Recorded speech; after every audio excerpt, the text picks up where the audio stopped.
Hey y'all, welcome to episode 25 of Lynyrd Skynyrd Shorts. It's just been an amazing run, and we couldn't do it without all your comments and knowledge and friends we've made, and oh, it's just unbelievable, Joe. Can you believe what's happening? You wouldn't believe the information that we're being hit with all the time that I have no clue where to even start. It's not being hit with, it's our minds are being filled with joy and happiness because we're only here to talk and learn about our favorite bands and really Southern music in general, but it all comes back to the city where I was born, Jacksonville, Florida, and that's sort of where my heart is even today as I live in Memphis. But, I mean, tonight's episode is 25, what's a cool 25 number? Ken Schrader, and I don't think anybody knows who Ken Schrader is except for you.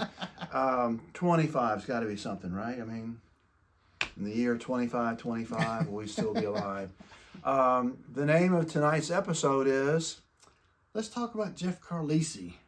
And the Illinois Speed Press, which there wouldn't have been one without the other. And so this is going to be a lot of fun, talk about connections and influences and all this really cool stuff, right? But Joe, start off telling me who is Jeff Carlisi? Jeff Carlisi, well, he's the lead guitarist for 30 Special and a good friend of Donnie VanZant and Ronnie VanZant and the VanZant family. So here's our connection. This is Lynyrd Skynyrd Shorts, and it's Mr. Jeff Carlisi, who is, I can't even tell you how much I love the guy and what his contributions are and everything. One thing we're going to get about later is anybody who gets the Mick Ronson poses, I love it. I mean, Mick Ronson was the ultimate, to me, he started the guys posing with guitars and being the real rock god. Carlisi jumped right in there. Plus, he always wore shirts with snaps on it, which I always thought was cool. So, really, start us off. What do you think about Jeff Carlisi, Joe? Jeff Carlisi, I mean, he's just a solid guitarist and just a friend of the VanZants. And he had a love for Alan Collins and Donnie VanZant. You know, and just the Southern feel.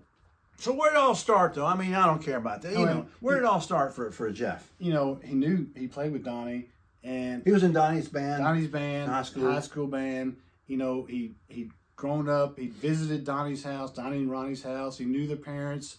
He knew, we talked about Shantytown earlier. It wasn't really Shantytown. It's more of a blue collar neighborhood, working class neighborhood. It's like where we grew up, right? Yeah, pretty much. So he's playing in Donnie's band, and he gets out of high school, and he's thinking, I don't want to play with this high school band, or should I maybe go to college? He made the right decision, I think. Comes to college, Georgia Tech, was it? Yeah, he's a Georgia Tech guy, right? Yeah, and Ramblin' Wreck. To become an engineer. Architect, engineer. Architect. There's a difference. And I don't know the difference. Engineers are smarter. Okay, we'll go engineers are smarter. But he was in there 3 years or so, and guess who gives him a call to play in an upstart band? Is that when Al did that? Al Cooper gives Jeff a call. Hey, I'd like to come play in this band. I'm going to start up here, you know, the 1000 or whatever it was called. And you know what Jeff does? He calls his friend, Ronnie VanZant. He calls Ronnie? He calls Ronnie. And it says, he said, Ronnie, what do I do? And Ronnie gives him some solid knowledge and advice. He said, stay in school, Jeff. You know, these things will come and go. Go stay in school. You've got a chance to have an education.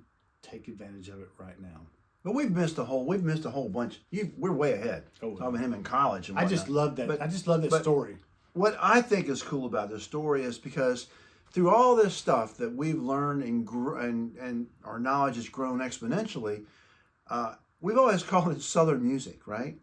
And we've always believed that the world of music, I know it comes from kind of the blues in the Old South, but this story is even better because one of the biggest influences on not only Jeff Carlisi, but on Gary and Ronnie in particular, and I guess Alan too, was Illinois Speed Press.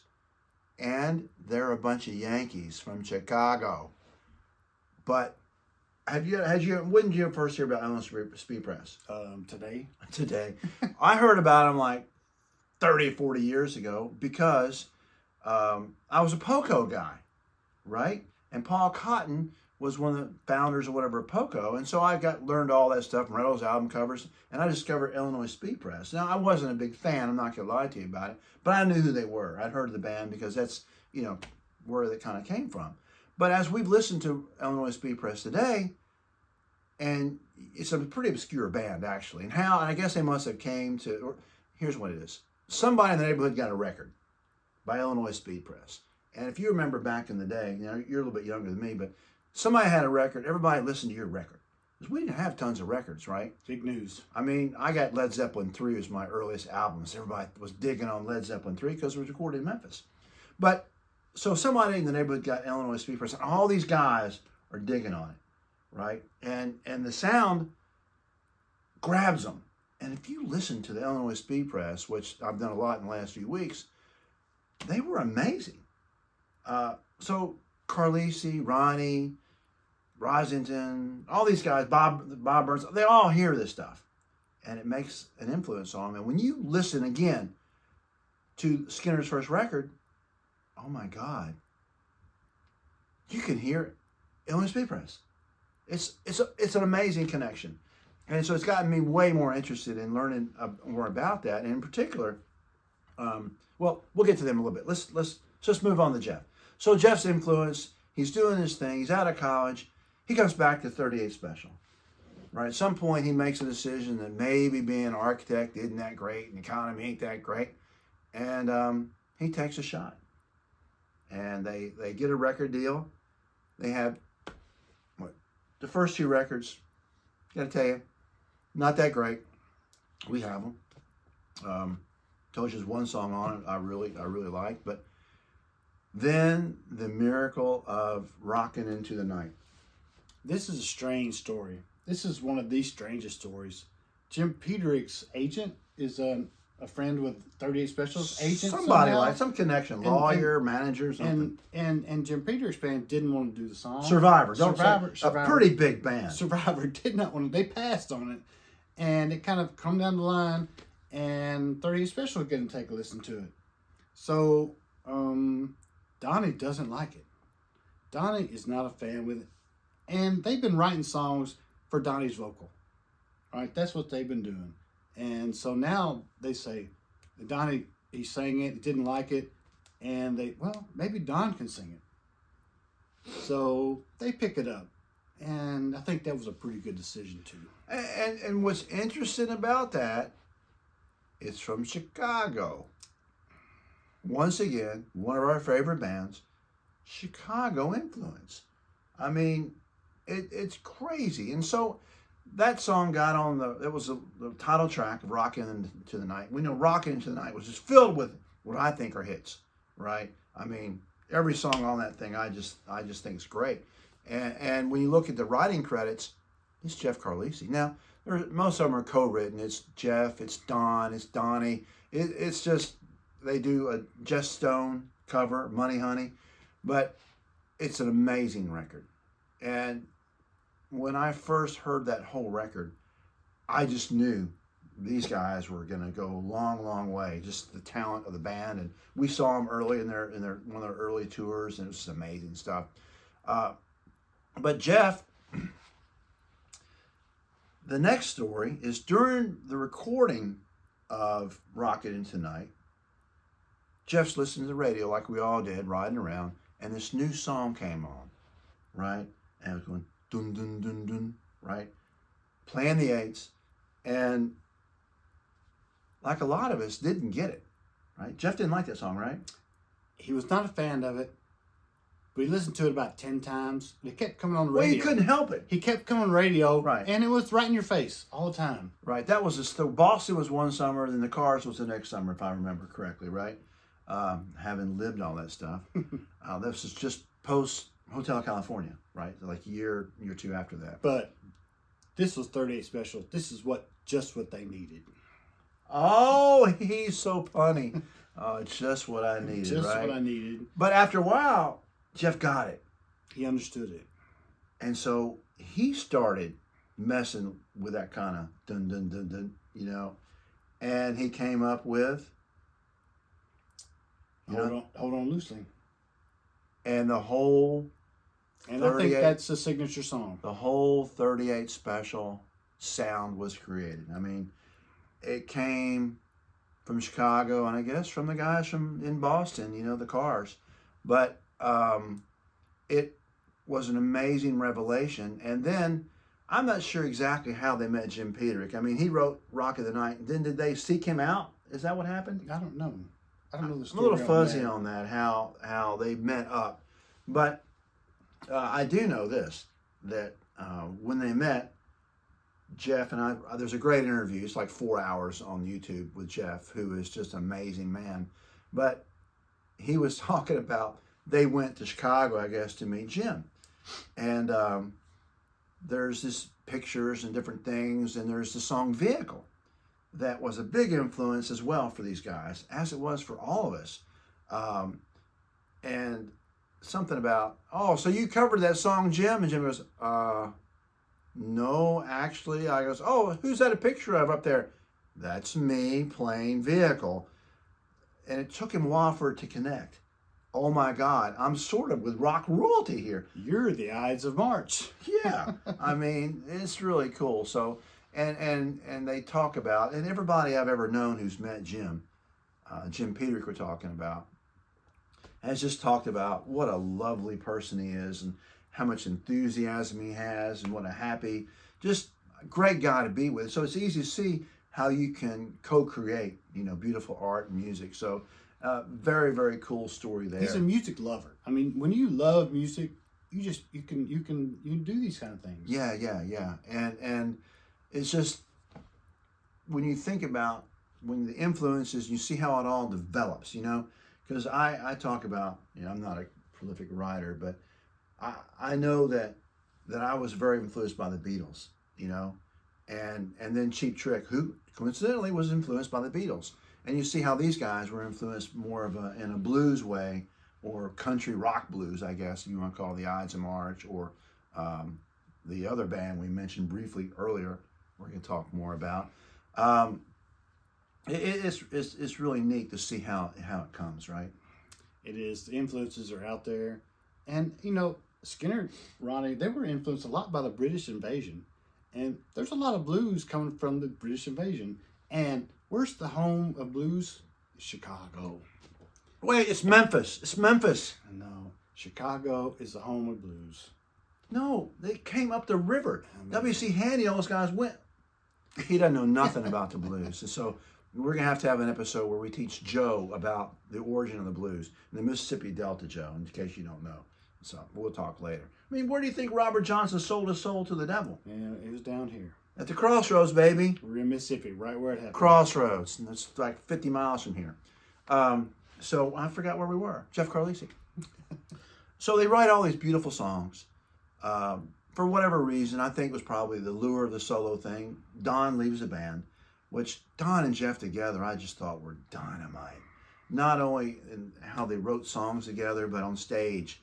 Just, man, there's just some magic to them. And with Donnie in the middle, it was just wonderful, right? I mean, Don Barnes was definitely the dual threat, the vocalist and an outstanding guitarist. Again, but you got Jeff up there with the Firebird and how he poses. He's got the scarf around his neck. I mean, this guy he's a Mick Ronson wannabe if there ever was, right? I just think I love guys who can do that. My stomach always stuck out too much. I couldn't really do that with the guitar. But anyway, they brought in Max Carl, who, an amazing songwriter, singer. It really wasn't 38 Special to me. I jokingly referred to 38 Special as a Don Barnes band because his voice so dominated the sound, you know. Jeff and Don were writing these songs along with others, but it was Don's voice, you know. Although I love the Ronnie VanZant songs. I mean, gosh dang it, I love Ronnie VanZant songs. How do you choose one or the other? 20th Century Fox and Undercover Love. I mean, I don't want to get into who's the best vocalist or whatever for 38 Special, but it was the magic of the band originally, the original formation. Kind of like we talk about Skynyrd, right? So we're going to jump back one more time, which is very interesting. So Ronnie VanZant advised Jeff to stay in college. Yes. Great idea. I mean, because Ronnie had been around, nobody had education like Jeff was about. He was gonna finish 3 years in, and nobody's had that opportunity in his world. He might have been the smartest guy. But he didn't. But his education, he was giving his friends his education from the street. Georgia Tech, man, that's not an easy place to get in. Never mind.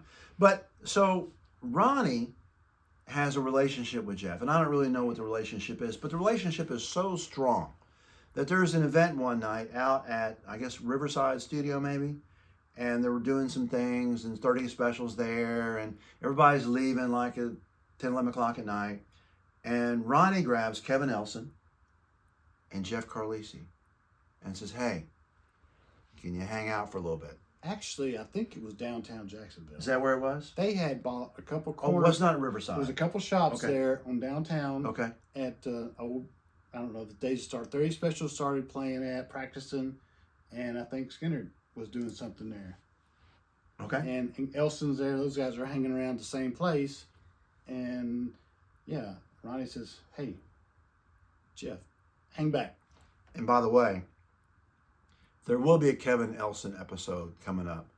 Another magical guy whose career is just unbelievable. But so these guys hang around, and what happens? Well, Ronnie says, hang around, Jeff. I got a project I'm working on, and to get Kevin in their place, the recording place, and says, hey, come in here and kind of track some of this, and Jeff and Ronnie start working on Four Walls of Rayford. In their own just sort of way, right there, just them two. So this is not a Skynyrd song. This is not a Skynyrd song. This is Ronnie's song. A Ronnie song. I just have to catch my breath a little bit. I mean, this is Ronnie, and so Ronnie and Jeff write the song. And what we heard first was off the Legend record, which they released alongside the tribute tour in '87, I think. It was what you could say is a Skynyrdized version of it. That's what Gary Rossington would say. We Skinnerized it. Yeah, and ruined it because later on we got to hear the original stripped down track that I guess they did in 3 or 4 takes. About four, maybe 5 takes. 1 o'clock in the morning they finished. Late with a 10 reel tape or what, a 10-inch tape, something like that. Know. It was very simple, and they knocked it out. A masterpiece. If you have not heard the original version of Jeff, I mean, it's just the two of them. It's just Jeff. It's just, oh my gosh. I mean, that Ronnie VanZant solo record that it was actually meant for, because it was not a Skynyrd song, unless Jeff Carlisi's a member of Skynyrd. Wait, he's not. No. But the first Ronnie VanZant solo song, Jeff Carlisi. Now, what does that tell you if Ronnie VanZant had that much confidence and belief in Jeff Carlisi? Right there, Skynyrd fans. If you don't love him already, love him now, because Ronnie VanZant did and trusted him. Very much so. I mean, it's very, very cool, right? So a song was later released, Skynyrdized, and then later on, the real thing happened. So that's Jeff Carlisi. So after all that, Jeff Carlisi did leave 30 Special eventually. Don came back. There was some, it's like your wife and married through 30 years, which I've never made it 30 years with a wife, so I don't know. But they split up and went different ways, and Jeff went to do a lot of cool stuff. Sure did. I mean, a lot of cool stuff, including I was involved with the Southern Girls Rock Camp in Middle Tennessee State University. I was the first sponsor of the rock camp. And Jeff did something very similar. He started a rock and roll camp, which you can look this stuff up and learn more about it, but it's you're not making a lot of money doing that. And that ain't why you're doing it, I promise you. You're doing it because you love music. You're doing it because you love the kids, and it's so exciting to do those kind of things. But along the way, he wound up in the Rock and Roll Hall of Fame band. Yes, and that's something that really changed him. He learned a lot. A lot of his heroes were coming through there, and he's getting to play with. I mean, can you believe it? It's like life changing too. Can you believe the people? It's a pretty big moment for him.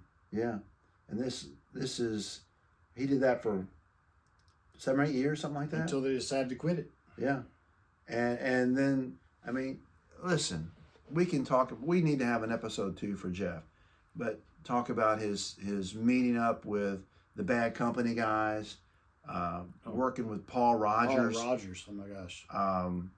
You know, they during COVID working on writing a song together over the internet or whatever, with the GarageBand app, I guess. But it's just Jeff. We can go on and on. The interview, one of the interviews on the internet with Jeff is 3.5 or 4 hours long. Almost 4. Because that doesn't even begin to cover all the cool stuff. Now I want to talk about where the music came from originally. So let's talk just for a minute about Illinois Speed Press. Now, I need all of you guys out there, go check them out. You can find this stuff, and as we said earlier, with Illinois Speed Press, you will hear a lot of early Lynyrd Skynyrd. In fact, who was it? I guess it was Jeff, or several people have told me that they would go see Skynyrd, you know, before they were big. You know, they're playing high schools and whatnot. And Skynyrd played like 4 or 5 covers from Illinois Speed Press. And so people thought these were Ronnie's written songs. Because it was such an obscure band, you know, nobody really heard of them. But they were playing these songs, and they were great. And so they were thinking, oh, yeah, these are original songs. But they were actually covers because they influenced Alan, Gary. I think Gary was I think Ronnie was really taken aback because of their country blues sound that they had mixed in, from what I've read. Yeah, it's pretty amazing. Cal David, amazing guitarist. Interesting enough, as I said, I was a Poco guy, and that's how I learned about it, because Paul Cotton was really the partner of Cal.